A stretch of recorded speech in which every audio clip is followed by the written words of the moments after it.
Valentine එක දවසේ teacher බලන්න ක්ලාස් ගියා. ඉගෙන ගන්න කියලා පන්තියට ගියාම ඔන්න ඔය බැල්ම ඉඳ තමයි කෙලවෙන්නේ අපිට. හැබැයි ඉතින් දැන් මං හැමදේම පන්ති නම් යයි. ඒක තමයි මට කලින් උනේ. හැබැයි මං පන්ති නම් ගියා. ආයේ පන්ති සෙනසුරාදා. වීඩියෝ එක දැක්කොත් මෙසේජ් එකක් දාන්න. ටීචර් බැඳලත් දන්නේ. එදා දුන්න වැඩ එදාම කරන්න ඕනි කියලා එකක් තිබුණේ නැහැ. මම කරෙත් නැහැ.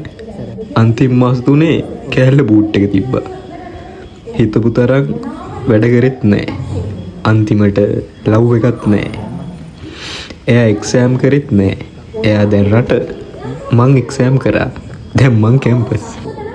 බැරි වෙලා හරි ඔයාගේ අම්මා අසනීප වුණොත් එදාට බේට් ටිකක් ගන්න සල්ලි නැති වුණොත් එදාට තේරෙනවා ඉගෙන ගන්න තිබ්බ නේද කියලා. ඒක හින්දා ඉගෙන ගන්න. ඒ අනේ ඔයාලා දන්නවනේ ඔයාලා හොඳ කලාකාමියෙක් ඉන්නවා. ඔයාලා මාර ලස්සන කලා ඇහෙක් තියෙනවා. අර මාර ලස්සන ඒවාලා නේද? පොඩි වීඩියෝ ක්ලිප් එකක් හදන්න කිව්වම.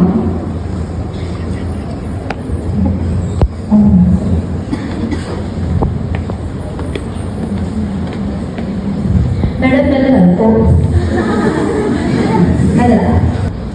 Thank you madam